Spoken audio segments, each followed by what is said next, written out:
everybody, welcome back to my cooking channel. This is your girl Fabiola Toussaint. Today I'm gonna show you guys how to make mac and cheese. I'm gonna show you guys how to make Haitian mac and cheese.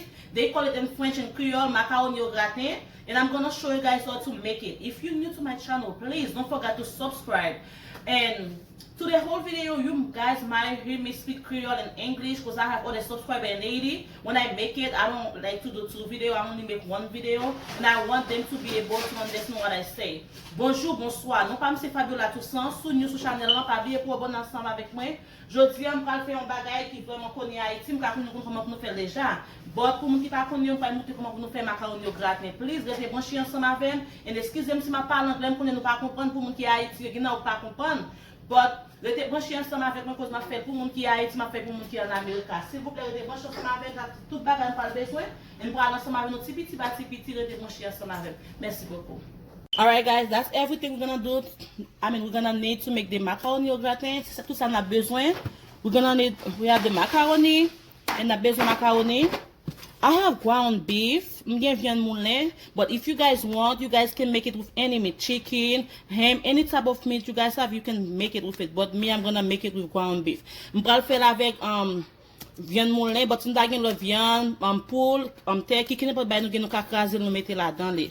And I'm gonna need onion, guys. My besoin is onion. I'm gonna green pepper, piment vert, red pepper, piment rouge, and I'm gonna need Parmesan cheese.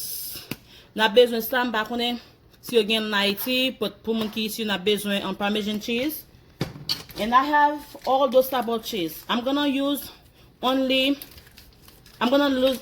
pounds of cheese, and I have extra cheddar cheese. I have Colby cheese, and I have another type of cheddar cheese, and I have mozzarella cheese, and that's 2 pounds of cheese. That's all I'm gonna use for only 1 pound of macaroni. Et tout ça, c'est tout fromage ça on va l'utiliser pour faire macaroni. Et mon petit sauce tomate. I have this one, but you guys can put in tomato sauce you guys want. But I'm gonna use this one. And let me start. I'm gonna put my water to boil, and I'm gonna show you guys what I'm doing. Let's just say, alright guys, I have my water. That's like 4 cups of water, guys. And I'm gonna put 1 teaspoon. That's my teaspoon. I'm gonna put one teaspoon of salt in the water. I'm gonna boil the macaroni. That's 1 teaspoon, guys. I'm gonna put on it. And I'm gonna get 2 teaspoons of oil, vegetable oil. That's the water I'm gonna use to boil the macaroni. That's it. Those samples utilisés pour bouillir macaroni. Mettez en cuillère sel, qu'on a mettez 2 cuillères l'huile là-dedans li. Qu'on a, on va le quitter le bouillir. Et l'aile bouillir, m'a mettez macaroni. Alright guys, I'm gonna let the water boil maybe like 10 to 15 minutes. When it start boiling, I'm gonna put the macaroni. Alright guys, now what I'm gonna do while my water is boiling to boil the macaroni, pendant l'eau m'a bouilli, now I'm gonna grate my cheese. I'm gonna show you guys how to do it. You're gonna use this side, not utilize this bossa, and we're just gonna do it like that. And I'm gonna grate all of them. And when I'm done with it, I will show you guys all of it. Alright guys, I'm done grating all my cheese. That's 2 pounds of cheese. And I'm fin gager tout fromage là, ça c'est des livres fromage. Now what I'm gonna do, I'm just gonna get the ground beef I show you guys. I'm just gonna wash it, rinse it with a little bit of water. You don't have to wash it. I'm just gonna rinse it with a little bit of water, and I'm gonna show you guys. Ça me fait qu'on a pas juste laver. Pas pas son petit de l'eau tout petit, pas rincer viande moulin, les finir m'a montrer. On fin avec cheese là qu'on a. What I'm gonna do now, next, I'm gonna season my ground beef. I already rinsed it with a little bit of water. I'm getting a petit rincer. Tout ça me fait. I have my Haitian spice, and if you guys want, I have the video to teach you guys how to make it. I'm gonna use 2 teaspoons of my Haitian spice. And I'm sorry guys, I have my Maggi. Not everybody use Maggi, but when I make my food, I be using Maggi. And I'm gonna get 1 teaspoon of Maggi. You see guys, 1 teaspoon of Maggi, and I'm gonna get half teaspoon of garlic powder,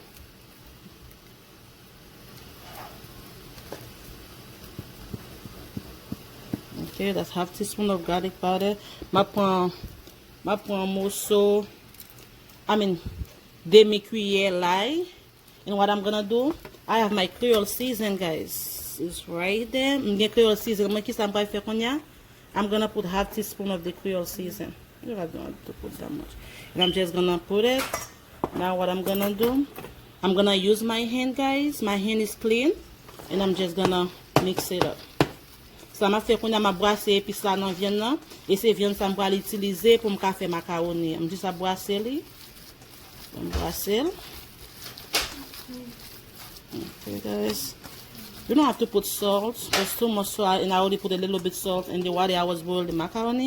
You probably just make it trop sel. Now I'm done with my meat. I'm gonna put it aside, and I'm gonna go check. I think the water is boiled. Now I'm gonna put the macaroni in the water.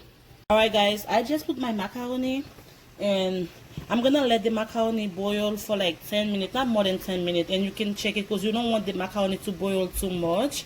And qui ça me parle faire qu'on a mis the macaroni, on va quitter bouillir pour like 10 minutes. Après 10 minutes, pendant la bouillie, ça me parle faire qu'on a faire facilement et quitter the macaroni en bouillir. Ma quitter le bouillir like pour 10 minutes. All right, guys. Next, what I'm gonna do, I'm gonna cut my red pepper. I'm gonna chop my red pepper, my green pepper, and my onion, guys. Ça me fait qu'on y a m'pral couper yo. Dem fin couper yo tout. And m'pral chake yo tikal pa tikal. Dem fin chake yo and m'bay montre nou comment yo ye. M'bay chake tout ensemble. Dem chake yo. Alright, guys, I'm gonna put a little bit of oil. What I'm gonna do, I'm gonna cook my ground beef. Ça m'pral fait qu'on y a mon yo. M'pral cuire viande moulin. And I'm gonna put it in light pan. And you have to keep doing what I'm doing, guys, so the meat can cook real good. Kuna sama fait mon yo, ma boisse meatball. Not meatball, I'm sorry, guys. Ma boisse viande moulin. Keep doing that, guys. Keep doing that. And I'm gonna keep doing that for like 2 minutes. Guys, the macaroni is done. Now I'm gonna take the macaroni out of the water. Macaroni a fin bouillir qu'on a ça m'a fait. M'gè un gros bol. Sinon gros bol on peut mettre tout bagay et m'a mettre macaroni. I'm done with the macaroni. Now I'm gonna put the macaroni aside so I can finish with my meat. M'fin avec macaroni a konya. M'va le mettre l'on côté pour m'ka fin faire avec facilement. Alright, guys, I'm gonna take all the oil because I don't want you guys to leave the oil because the grease. The grease is not good for you guys. I'm gonna take all the grease out of my meatball. And ça m'a fait mon yo qu'on a mettre tout l'huile là net là dans les.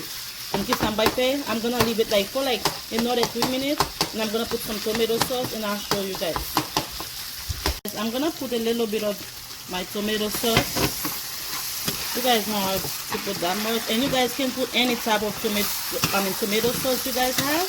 Qu'on a ça me fait qu'on a mon yo. Ou j'ai sauce tomate comme te montre nous. Mettez le qu'on y a dans viande là.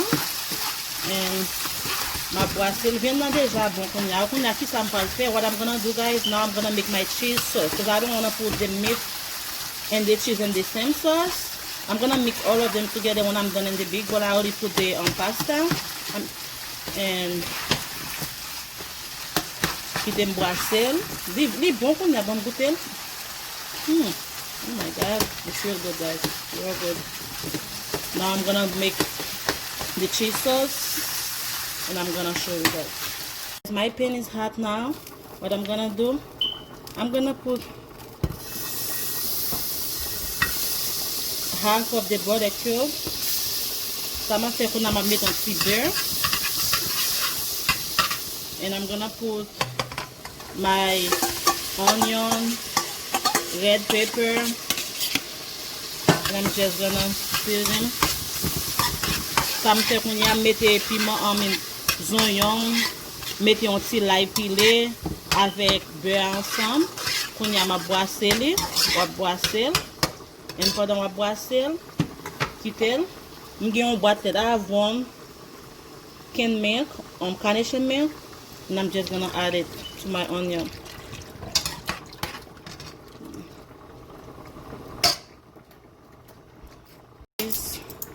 When I used to be in Haiti, my mom, when she's making macaroni like that, she always put like 2 tablespoons of flour in the cheese sauce you're gonna make. And I'm gonna follow my mom's step. Quand on met des petites cuillères farine là-dedans, moi maman me toujours qu'on fait ça à Haïti, l'aime qu'on a fait manger ensemble avec lui, il a fait des chanel de sauce là. On dit ça brasser lui, ma brasser, petit brasser pour qu'à fondre. J'ai besoin de farine en fond, pas pour qui ça au métal, but them fait le métal. Li vraiment li fait li en champi presse le wa faire. Alright guys, now what I'm gonna do, let me taste it. Guys, when you guys cooking your food, you have to make sure you keep tasting it to make sure you got the right taste. L'on fait manger, c'est pour brasser, tout on brasser pour goûter. Guys, I have my Creole season. I'm gonna put half teaspoon of the Creole season. Okay, I put half teaspoon of the Creole season. I'm just gonna mix it. And what I'm gonna do, I'm gonna put 2 cups of cheese, guys, for now. I have the first cup. When I'm mettre the you know what? Instead of 2, guys, let me put 3. Okay, now I'm just gonna make my cheese. Just mix it up.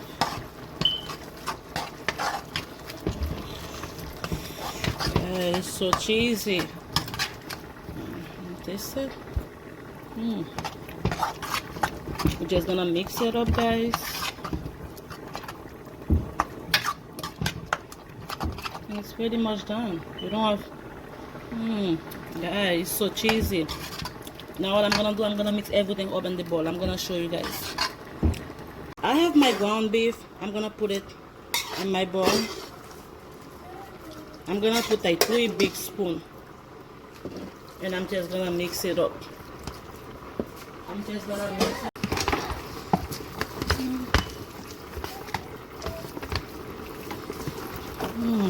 It's the smell, guys. I'm telling you, it smells so good. Okay, you taste it. All right, guys. I'm gonna add my cheese. Je change sauce de fer avec fromage, avec piment. Oh my God, it's so cheesy. Add them, and I'm just gonna add them. You guys can see all that cheese. Oh my God. And in Haiti, we used to add mayo, but I don't think the mayo is really good for you guys. I'm just gonna mix everything up. Ça m'a fait qu'on a ma brasse. Je ne sais qu'on met petit mayonnaise là dans Haïti, but on est trop graisse. On vit en Amérique, trop graisse pas bon pour nous. On ne peut pas mettre graisse là dans lui. Let me taste it, guys. And guys, if you guys want, you can put a little bit of spicy sauce. Again, I have 3 kids. When I'm making mine, I don't put no spicy sauce on it, but if you guys want, you guys can put some you can add some hot sauce, some bell pepper. Et nous quand mettre piment fort là-dedans, on a fait, c'est vraiment bon, nous mettre piment fort là-dedans. But ma fait pour moi avec Simon moi, on pas mettre piment fort là-dedans. Et quand on a ça me faire qu'on a juste mettre là à faire moi pour mettre dans le four. On va mettre dans le plateau, les films pas le mettre dans le four. What I'm gonna do now, guys, it's pretty much good. Let me taste it again, guys. I can't stop keep tasting it. I'm sorry. My God, it's good. Real cheesy. It's real good, guys. Now I'm gonna just bake it. I'm gonna put it on my pan and I'm gonna bake it. Alright, guys, what I'm gonna do now, if you guys have butter, you can like put butter in all your pans. See, again, but I have this spray that had butter. I'm just gonna spray my pan. When you do that, so your macaroni don't have to stick in the pan, I'm just gonna spray it everywhere, guys.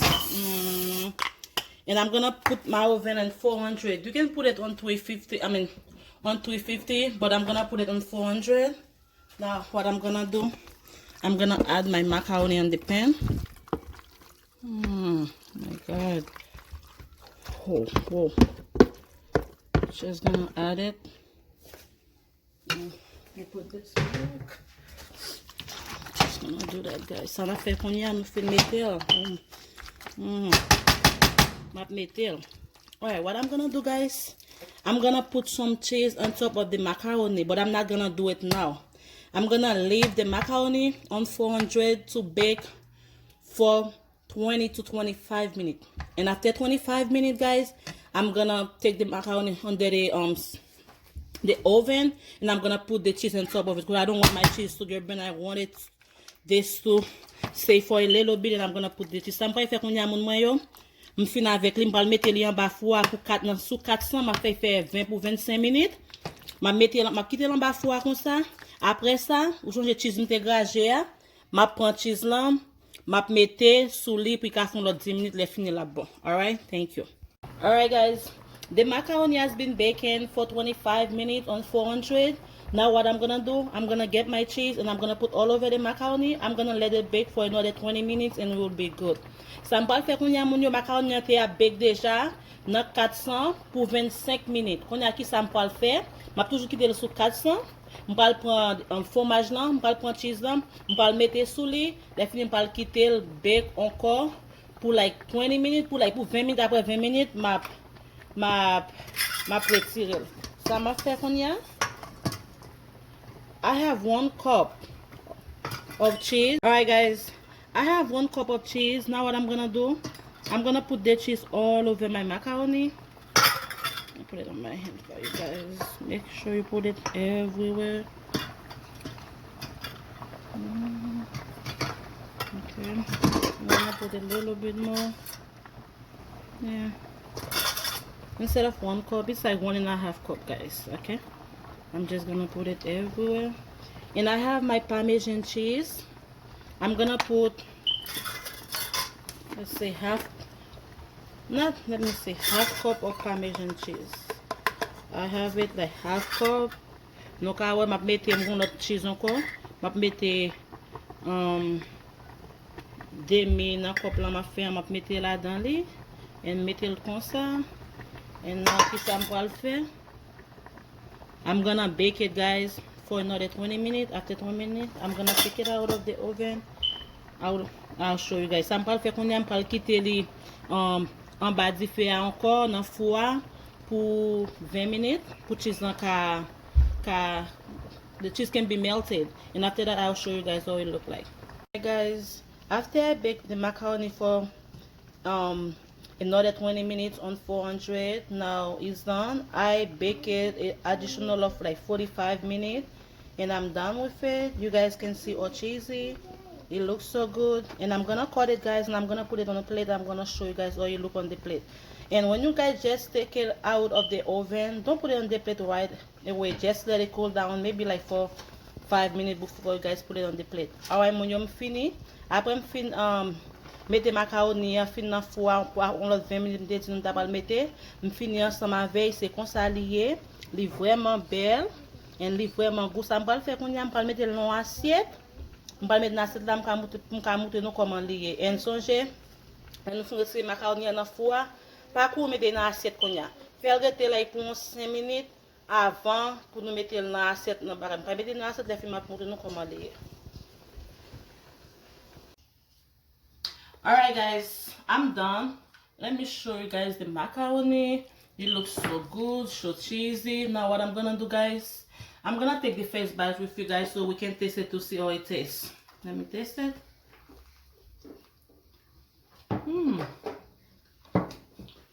It tastes real good, guys. Real good. Ni goût en pile.